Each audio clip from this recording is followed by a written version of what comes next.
Mission ज्ञान से मैं अनिल अग्रवाल राजस्थान सरकार वेदांता के CSR इनिशिएटिव ई कक्षा में आपका स्वागत करता हूं। प्यारे बच्चों, मैं ले आया हूं आपके लिए क्लास 12th लेखा शास्त्र का चैप्टर नंबर 7 संयुक्त साहस ज्वाइंट वेंचर। प्यारे बच्चों, ये चैप्टर आपके लिए महत्वपूर्ण एक चैप्टर है जो आपको ज्वाइंट वेंचर की सूचनाएं, ज्वाइंट वेंचर के बारे में जानकारी प्रदान करेगा। इस पार्ट में हम संयुक्त साहस के अर्थ, परिभाषाएं और इसकी कुछ विधियों के बारे में बात करेंगे।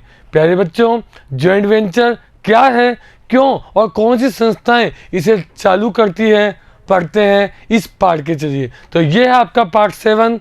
पार्ट 7 से पहले 6 चैप्टर हमारे कंप्लीट हो चुके हैं। तो शुरू करते हैं 7वां चैप्टर संयुक्त साहस। सबसे पहले बात करें संयुक्त साहस के अर्थ एवं परिभाषा की। संयुक्त साहस एक विशेष प्रकार का कारोबार या उपक्रम है। विशेष प्रकार का कारोबार या उपक्रम है जिसे 2 या 2 से अधिक व्यक्ति मिलकर संपन्न करते हैं।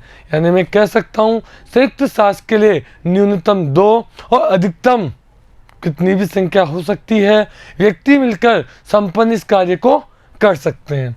ऐसा कारोबार उपक्रम किसी विशेष प्रकार के व्यवसाय के लिए अब तक निश्चित अवधि के लिए किया जाता है।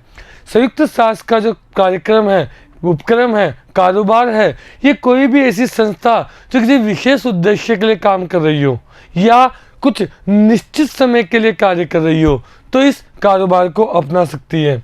विशेष कार्य के पूर्ण हो जाने या अवधि के समाप्त होने के साथ ही संयुक्त साहस भी स्वतः ही समाप्त हो जाता है, बंद हो जाता है। संयुक्त साहस के अंतर्गत किए जाने वाले कारोबार से प्राप्त लाभ या हानि को निर्धारित अनुपात में साहसियों द्वारा बांट लिया जाता है। संयुक्त साहस में कारोबार करने के लिए प्रत्येक साहसी अपने हिस्से की पूंजी लेकर आता है। प्रत्येक साहसी को क्या करना होता है? पूंजी लानी होती है। साहसी कौन? वह व्यक्ति जिसने संयुक्त साहस में प्रवेश किया है। साझेदार, साझेदारी में प्रवेश करने वाला व्यक्ति। संयुक्त साहस में प्रवेश करने वाला व्यक्ति साहसी। संयुक्त साहस में शामिल होने वाले को सह साहसी यानी कि को-वेंचर कहा जाता है। संयुक्त साहस एक प्रकार से अस्थायी साझेदारी व व्यक्तियों का समूह है। इसे अस्थायी साझेदारी भी कह सकते हैं क्योंकि कार्य के समाप्त होते ही या अवधि के समाप्त होते ही साझेदारी समाप्त हो जाती है, उसी प्रकार संयुक्त साहस भी समाप्त हो जाता है। ऐच्छिक साझेदारी, विशेष साझेदारी। तो विशेष साझेदारी हम इसे कह सकते हैं क्योंकि यह विशेष कार्य के लिए किया जाता है, जैसे कि किसी विशेष वस्तु के व्यापार, आयात निर्यात का कार्य, भवन निर्माण का कार्य, किसी कंपनी के अंश व ऋण पत्रों के अभिगोपन का कार्य, जमीन खरीदकर विकसित कर भूखंड का विक्रय या उसे मकान बनाकर बेचना आदि कार्य संयुक्त साहस के अंतर्गत किए जाते हैं। यानी मैं कह सकता हूँ प्यारे बच्चों, संयुक्त साहस किसी विशेष उद्देश्य या विशेष कार्य के लिए किया जाने वाला कारोबार है, साथ ही साथ निश्चित अवधि के लिए किया जाता है। वह सभी साहसी मिलकर संयुक्त साहस का कार्य करते हैं। संयुक्त साहस फर्म की तरह कोई विशेष नाम नहीं होता है, इसमें आपसी समझ महत्वपूर्ण है। यहाँ पर जिस तरह साझेदारी में फर्म का नाम होता है वैसे कोई विशेष नाम नहीं होता। यहाँ केवल आपसी समझ के साथ ही कार्य किए जाते हैं। तो इससे हमें प्राप्त ज्ञात होता है कि संयुक्त साहस के विशेष कार्य या विशेष उद्देश्य के लिए निश्चित अवधि के लिए किया जाने वाला कारोबार है। इसमें लाभ हानि को एक निश्चित अनुपात में बांटा जाता है। न्यूनतम 2, अधिकतम कोई भी सीमा हो सकती है। साथ ही साथ हमने यहाँ पढ़ा उन व्यक्तियों ने जिन्होंने संयुक्त साहस में भाग लिया है सह साहसी कहलाते हैं और ये सह साहसी अपनी अपनी पूंजी लेकर व्यापार को प्रारंभ करते हैं। तो ये था संयुक्त साहस के अर्थ और उसके बारे में परिभाषाएं। अब हम पढ़ेंगे संयुक्त साहस की विशेषताओं के बारे में जो कि परिभाषाओं से काफ़ी हद तक आपका क्लियर हो गया है। संयुक्त साहस किसी विशेष कार्य या व्यवसाय को पूरा करने के लिए एक निश्चित समय तक किसी विशेष कार्य को करने के लिए किया जाता है। पहली परिभाषा के आधार पर हमें विशेषता बताती है कि विशेष कार्य के लिए या कार्य को पूरा करने के लिए या निश्चित समय के लिए कोई कारोबार अगर किया जाए तो होता है संयुक्त साहस। विशेष कार्य अथवा अवधि के समाप्त होते ही संयुक्त साहस भी स्वतः ही समाप्त हो जाता है। ये भी हमने परिभाषा के अंतर्गत पहले ही पढ़ लिया था कि संयुक्त साहस विशेष कार्य या अवधि के समाप्त होते ही पूरा हो जाता है। इसकी समाप्ति के साथ ही लाभ हानि का विभाजन व हिसाब किताब का निपटारा भी कर लिया जाता है। लाभ हानि को एक निश्चित अनुपात में बांटकर हिसाब किताब कर लिया जाएगा। ये एक अल्पकालीन होता है क्योंकि इसका समय निश्चित होता है, इसलिए इसे हम अल्पकालीन कह सकते हैं। वैसे इसका कोई विशेष नाम नहीं होता है। साझेदारी में एक विशेष नाम के द्वारा फर्म को शुरू किया जाता है, लेकिन संयुक्त साहस में कोई विशिष्ट नाम नहीं होता है। इधर सहसाहसी अपने व्यवसाय के साथ साथ निजी व्यवसाय भी कर सकते हैं। प्यारे बच्चों, आप सभी जानते हैं साझेदारी के अंतर्गत कोई भी साझेदार निजी व्यवसाय साझेदारी के साथ अन्य कोई व्यवसाय नहीं कर सकता है, लेकिन संयुक्त साहस में आप संयुक्त साहस के साथ साथ अन्य व्यवसाय भी कर सकते हैं। तो लीजिए, आपके सामने आ रहे हैं संयुक्त साहस व साझेदारी में क्या क्या अंतर है।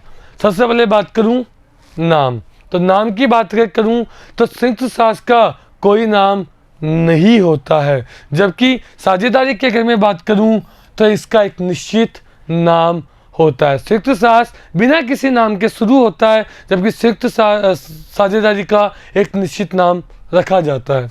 उद्देश्य, संयुक्त साहस का उद्देश्य निश्चित कार्य को निश्चित समय तक करना।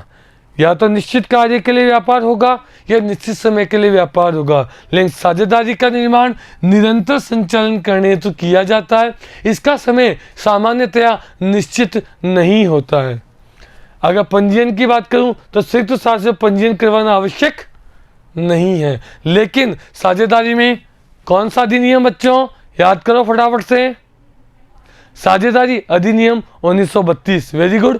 साझेदारी अधिनियम 1932 के अंतर्गत पंजीयन करवाना आवश्यक होता है। अधिनियम की बात करूं तो संयुक्त साहस के लिए कोई पृथक से अधिनियम नहीं बनाया गया है, जबकि साझेदारी के लिए अभी मैंने बताया था भारतीय साझेदारी अधिनियम 1932 बनाया गया है, जो 1 अक्टूबर 1932 को जम्मू कश्मीर को छोड़कर पूरे भारत में लागू हो गया था। लेकिन वर्तमान में ये पूरे भारत में लागू है, क्योंकि जम्मू कश्मीर को भी भारत का अभिन्न अंग बना दिया गया है।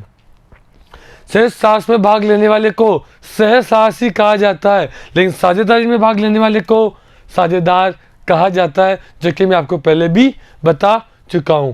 आगे बात करें, संयुक्त साहस में न्यूनतम 2 और अधिकतम सदस्य की कोई सीमा नहीं है, लेकिन साझेदारी में कम से कम 2 और अधिकतम 50 सदस्य साझेदारी के रूप में शामिल किए जा सकते हैं। साझेदारी में अधिकतम 50 सदस्यों की सीमा निर्धारित है। संबंध, संयुक्त साहसियों में परस्पर समझ होती है, लेकिन साझेदारों के बीच में आपसी संबंध होता है, जो कि एक अनुबंध के द्वारा तय किया गया होता है। अनुबंध के द्वारा निर्धारित किया गया होता है ये संबंध। यहाँ केवल आपसी समझ के आधार पर ही कार्य होता है। तो प्यारे बच्चों, ये थे संयुक्त साहस और साझेदारी में अंतर। प्यारे बच्चों, महत्वपूर्ण प्रश्न है, कई बार एग्जाम में पूछा गया है। चलते हैं आगे। संयुक्त साहस की लेखा विधियां। संयुक्त साहस की लेखा करने की मुख्य रूप से 2 विधियां प्रचलन में है। पहली, संयुक्त साहस के लिए पृथक से लेखा पुस्तकें रखना, यानी हम संयुक्त साहस के लिए अलग लेखा पुस्तकें रख रहे हैं हमारे निजी व्यवसाय के अलावा। लेकिन दूसरी, संयुक्त साहस के लिए अलग से लेखा पुस्तकें नहीं रखना। यहाँ पर भी 2 विधियाँ हैं, केवल स्वयं के लेन देन और स्वयं के लेन देन के साथ अन्य सहसाहसी के लेन देनों का भी लेखा करना। तो प्यारे बच्चों, ये 3 विधियाँ हैं जो आपको संयुक्त साहस का पूरा परिचय देती है। चलिए शुरू करते हैं पहली विधि, जिसके बारे में हम जानेंगे इस वीडियो में। संयुक्त साहस के लिए पृथक लेखा पुस्तकें रखना। जब सभी साहसी प्राय एक ही स्थान पर रहते हों, कारोबार भी बड़ा हो, साहसियों द्वारा आपसे निर्णय लिया गया हो, तो संयुक्त साहस के लिए पृथक लेखा पुस्तकें रखी जा सकती हैं। स्वयं के व्यापार के अलावा केवल संयुक्त साहस के लिए अलग से लेखा पुस्तकें रखी जा सकती है। ऐसी स्थिति में लेखा पुस्तकों में मुख्यतः 3 खाते, संयुक्त साहस खाता, संयुक्त बैंक खाता और प्रत्येक साहसी का पूंजी खाता तैयार किया जाएगा। तो प्यारे बच्चों, पहली विधि अगर आपको पहचाननी है तो वहां पर आपके प्रश्न में एक महत्वपूर्ण बिंदु जॉइंट बैंक,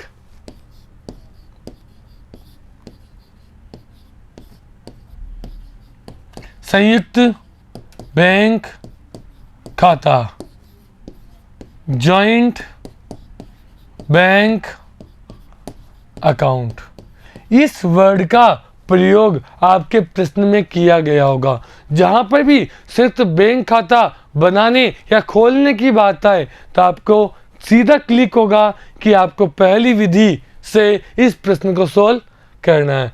यहाँ साहसियों द्वारा अपने अपने हिस्से की पूंजी लाकर संयुक्त बैंक खाते में जमा करवाई जाती है।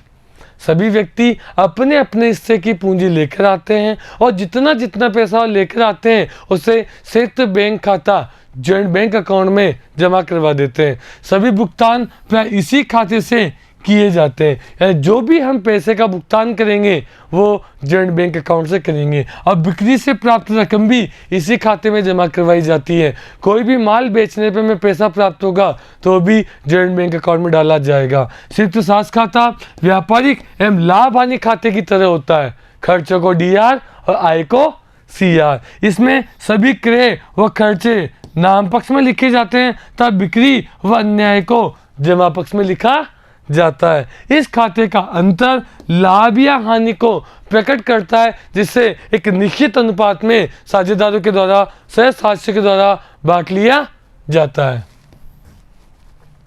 शेष साहस की समाप्ति पर व्यक्तिगत खातों की शेष राशि का भुगतान कर लेखा पुस्तकें बंद कर दी जाती हैं। सबसे पहले सहसाहसी अपनी अपनी पूंजी लेकर आएंगे और इस पूंजी को एक संयुक्त बैंक खाते में जमा करवा दिया जाएगा और समस्त खर्चों का भुगतान और समस्त आय इसी संयुक्त बैंक खाते के द्वारा की जाएगी।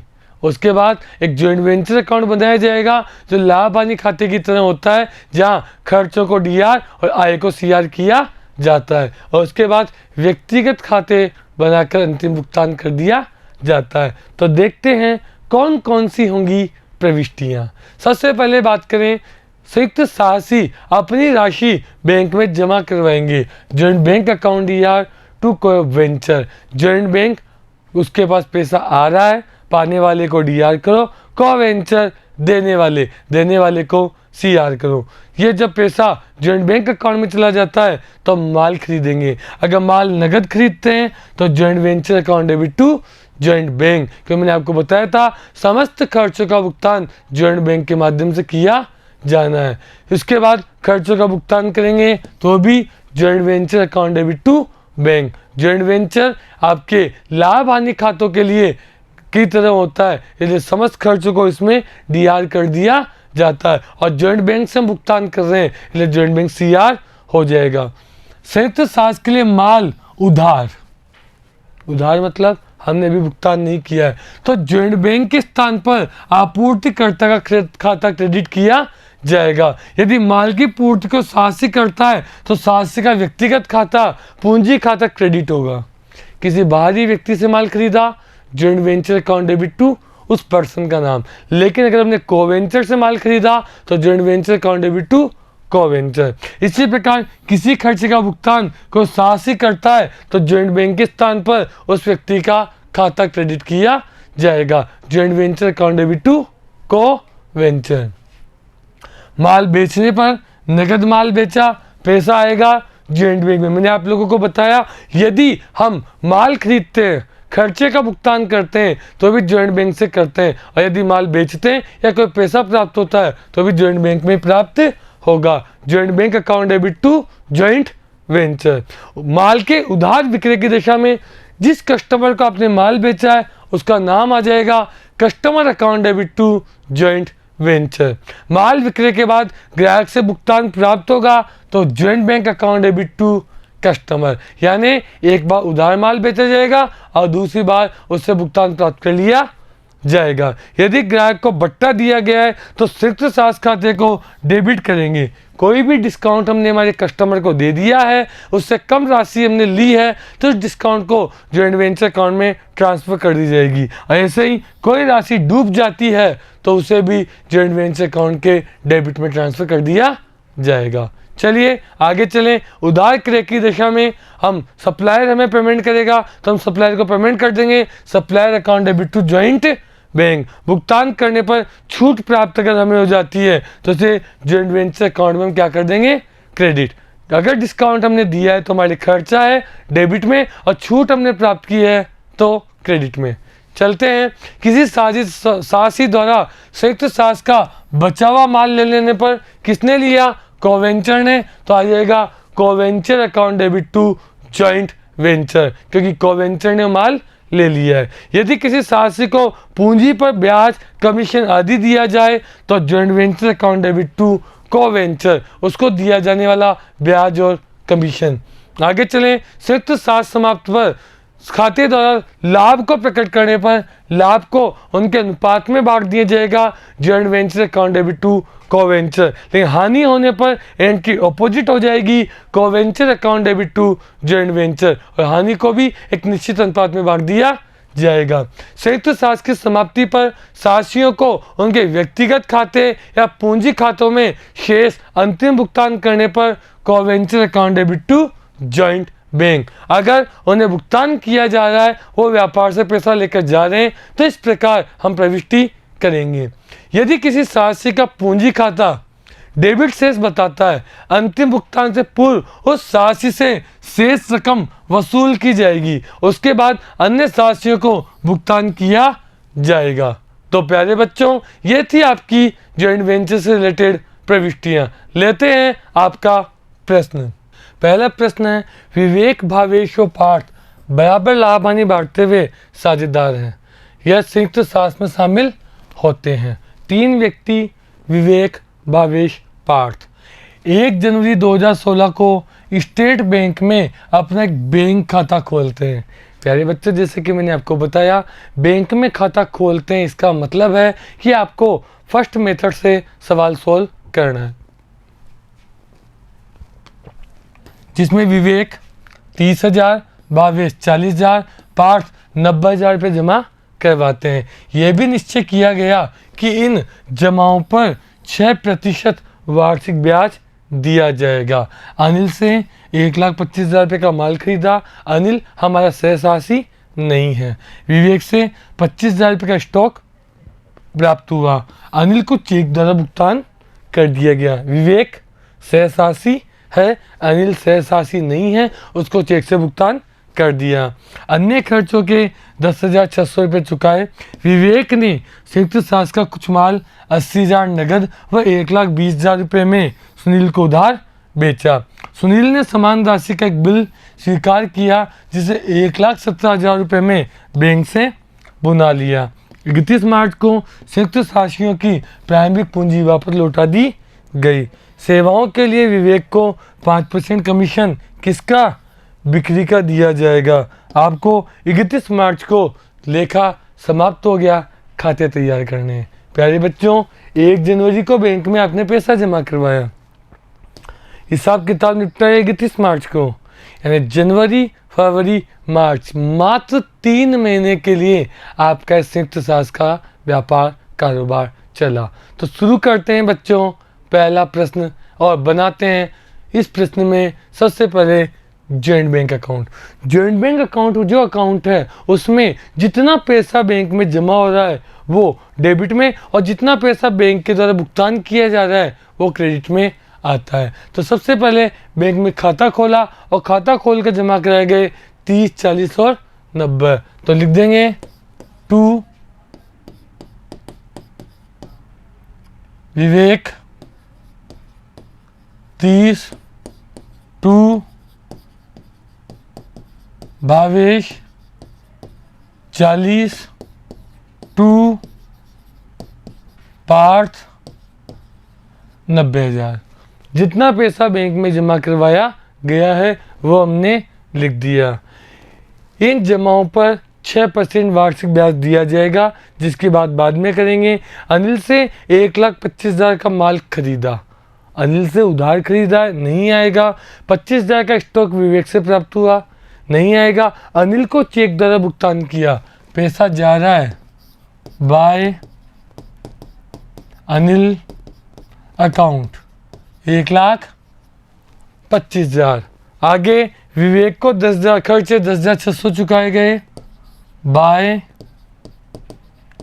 Joint venture 10,600। आगे विवेक ने संयुक्त सास का कुछ माल 80,000 में नगद टू जॉइंट वेंचर 80,000 में नगद तथा कुछ माल 1,20,000 में सुनील को उधार बेचा। सुनील भी हमारा को-वेंचर नहीं है। सुनील ने समान राशि का एक बिल स्वीकार किया, जिसे 1,17,000 में बैंक से बुना लिया। तो बैंक से में बिल रिसीवेबल का पैसा प्राप्त हो रहा है 1,17,000। आगे चलें। प्रारंभिक पूंजी लौटा दी, कमीशन इसमें नहीं आएगा। तो जॉइंट बैंक अकाउंट जो आपने बनाया, इस अकाउंट में आपने टू में जो पैसा बैंक में आ रहा है और बाय में जो पैसा बैंक से जा रहा है वो हमने दिखाया। इसके बाद हम बनाएंगे joint venture account. Joint venture account में समस्त खर्चों और हानियों को दिखाया जाता है जो डीआर में आती है। सबसे पहले हम दिखाते हैं इंटरेस्ट। इंटरेस्ट किस किस को देना है? विवेक, भावेश, पार्थ को। कितना परसेंट? 6%। कितने महीने का? 3 महीने का। सबसे पहले विवेक, कितनी? 30,000। कितना परसेंट? 6%। कितने महीने के लिए? 3 महीने के लिए। 3 चौक 12, 2 जीरो से 2 जीरो, 2 दूनी 4, 2 तिया 6, 900/2, 450। भावेश, 40,000, 6%, 3/12, 3 चौक 12, 2 जीरो से 2 जीरो, 4 को 100 से गुणा किया, 600। पार्थ, 90,000, 6%, 3 महीने के लिए, 3 चौक 12, 2 जीरो से 2 जीरो, 2 दूनी 4, 2 तिया 6, 450, 1,350, 450, 600, 1,350, जोड़ लगाया 2,400। उसके बाद हमने अनिल से माल खरीदा, तो अनिल अकाउंट 1,25,000। उसके बाद विवेक ने हमको कुछ माल दे दिया, तो विवेक 25,000। फिर हमने खुद कुछ खर्चे का पैसा चुकाया, टू जॉइंट बैंक 10,600। क्लियर है? माल बेचा by joint bank 80,000, by Sunil 1,20,000। इस 1,20,000 के बदले में 1,17,000 का बैंक से बिल बुना लिया, हमें नुकसान हो गया 2BR 3,000। आगे चलें। उनकी राशि लौटा दी गई। विवेक को कमीशन, कमीशन किसको? विवेक को। किसका? बिक्री का। बिक्री कितनी है? 2 लाख। 2 लाख का कितना परसेंट? 5%। कितना? 10,000। यहाँ आ जाएगा टू विवेक 10,000 और कुछ बचा नहीं बचा। इधर का टोटल 2 लाख, इधर का टोटल 150, 160, 170, 173, 74, 75, 76, 1,76,000। तो आपको जाएगा टू प्रॉफिट 24,000। किस किस में बांटना है? विवेक भावेश पार्ट में। किस अनुपात में? बराबर बराबर। कितना जाएगा? 8,000 और 8,000। आगे चलते हैं, बनाते हैं विवेक का अकाउंट। विवेक ने सबसे पहले क्या किया था? बैंक में पैसा जमा करवाया था बच्चों। कितना? 30,000। उसको फिर क्या मिला था? इंटरेस्ट। कितना मिला था? 450। उसके बाद इसने कुछ स्टॉक हमारे बिजनेस को दिया था, जॉइंट वेंचर 25,000। इसके बाद इसको कमीशन भी मिला, जॉइंट वेंचर 10,000। इसको प्रॉफिट भी हुआ। कितना प्रॉफिट मिला? जॉइंट वेंचर 8,000 और कुछ नहीं।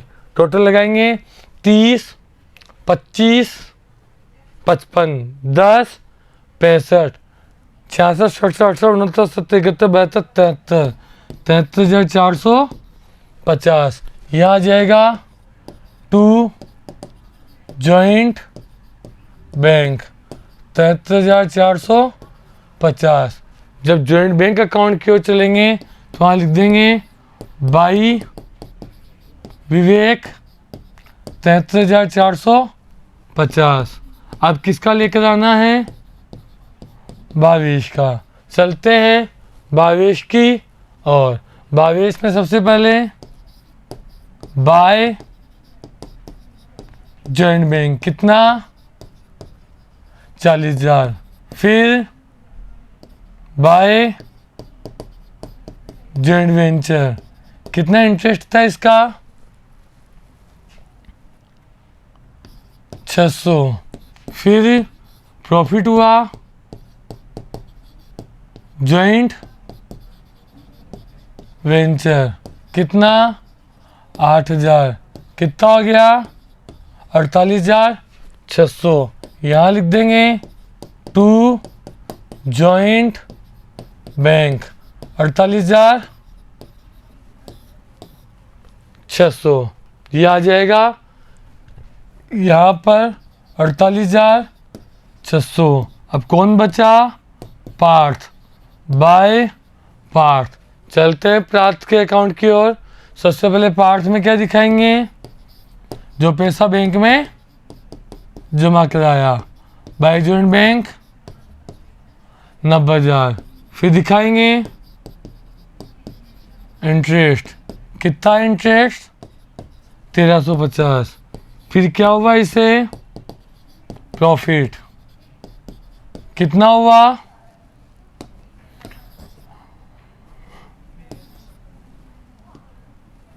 कितना हुआ? 8,000। इस इंटरेस्ट को भी हम कौन से नाम से दिखा देते हैं? Joint venture. टोटल लगाएंगे। कितना हो गया?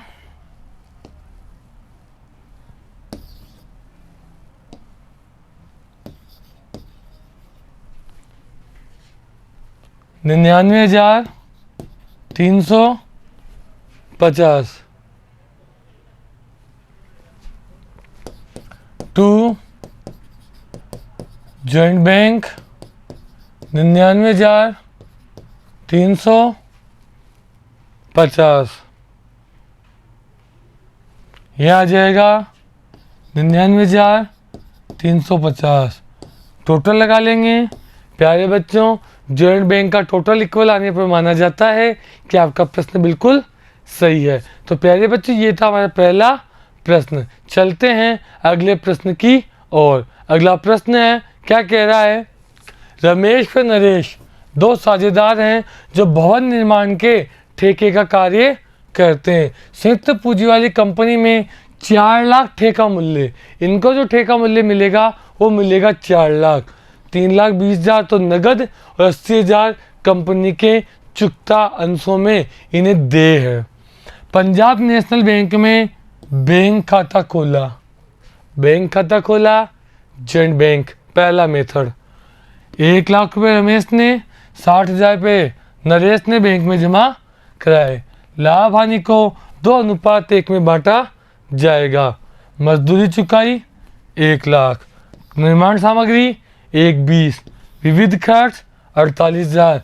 रमेश की सामग्री 16, नरेश की सामग्री 10, रमेश ने चुकाए 8। ठेका पूरा हुआ, पूरी राशि प्राप्त हो गई और संयुक्त साथ से इसने 72,000 में ले लिए। शेष सामग्री को 12,000 में नरेश ने ले लिया। खाते बनाने, चलिए बनाते हैं। सबसे पहले यहाँ joint venture account, joint venture account बनाने में सबसे पहले खर्चे, मजदूरी चुकाई 1 lakh, to joint bank 1 lakh. पहले खर्चे, सामग्री खरीदी, टू जॉइंट बैंक 1,20,000। विविध खर्च चुकाए, टू जॉइंट बैंक 48,000। आगे रमेश ने सामग्री दी, टू रमेश, क्योंकि रमेश हमारा क्या है, को-वेंचर, 16,000। नरेश ने दी, टू नरेश, क्योंकि नरेश भी हमारा क्या है, को-वेंचर। आगे चलें, रमेश ने शिल्पकार को फीस चुकाई, टू रमेश, रमेश हमारा क्या है, को-वेंचर। ठेका पूरा हो गया, राशि प्राप्त हो गई बाई जॉइंट बैंक, कितने, 3,20,000 बाई शेयर लिमिटेड 80,000। आगे शेयर को रमेश ने 72,000 में ले लिया, टू शेयर 8,000 का क्या हो गया, नुकसान। शेष सामग्री को नरेश ने ले लिया बाय नरेश, कितने में, 12,000 में, और कुछ नहीं है। टोटल लगाएंगे 4 लाख 12,000, इधर का टोटल 1 लाख 2 लाख, 2,48, 2,48 और 10 58, 58 और 10 68, 69, 70, 71, 72, 73, 74, 74 और 10 74 और 16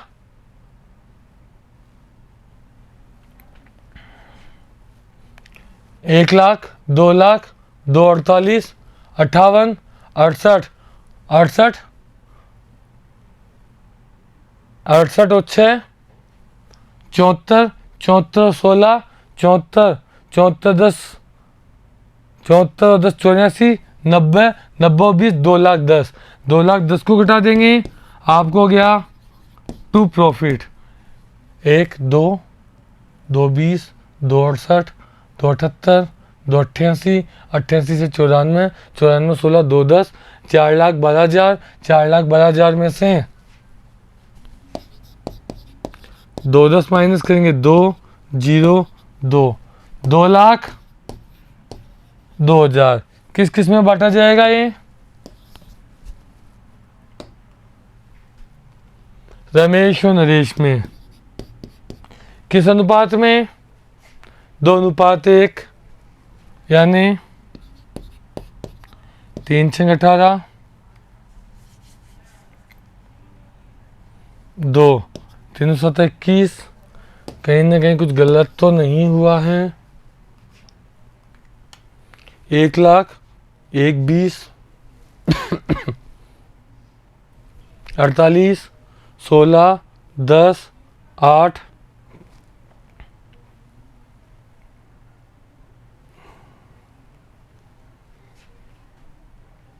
तीन 20, 4,12,000, 1,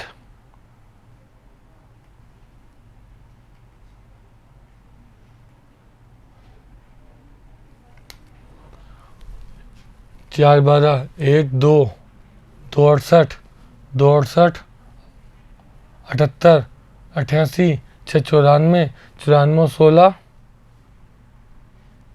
2, 10, 3, 10,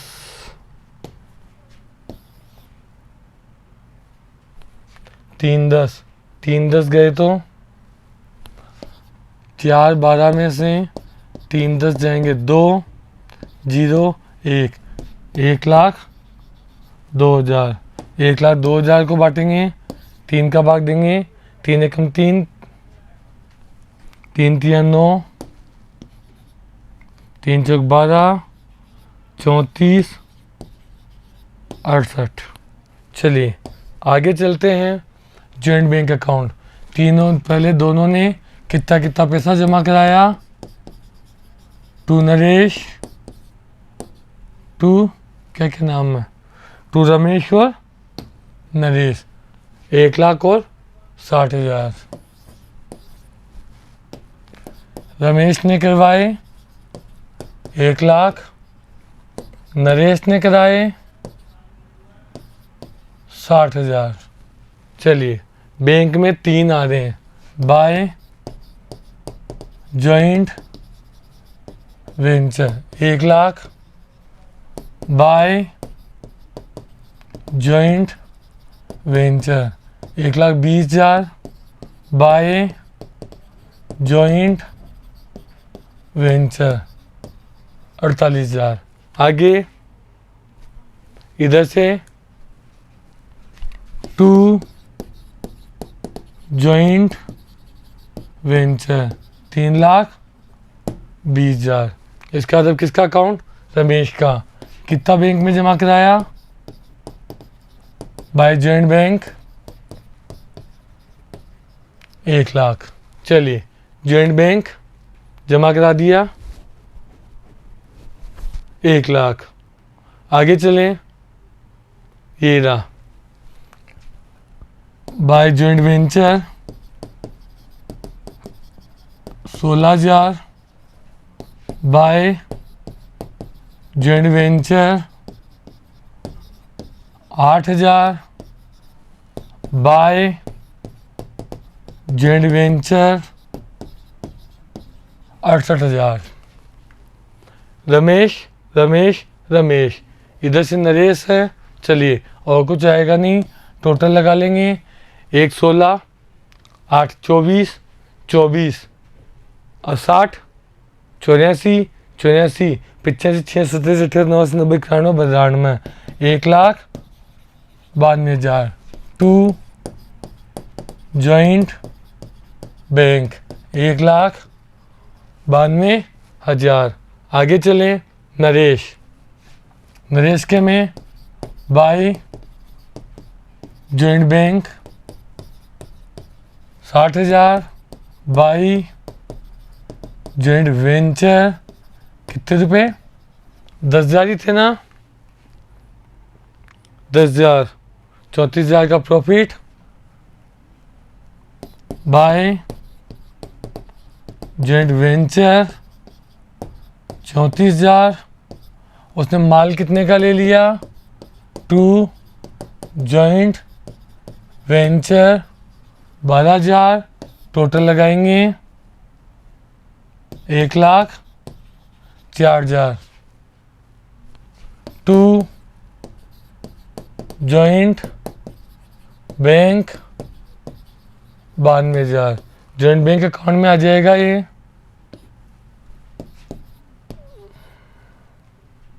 फिर मैंने कहाँ लिख दिया पहले? 1,92,000 तो इसका आ जाएगा भाई रमेश का,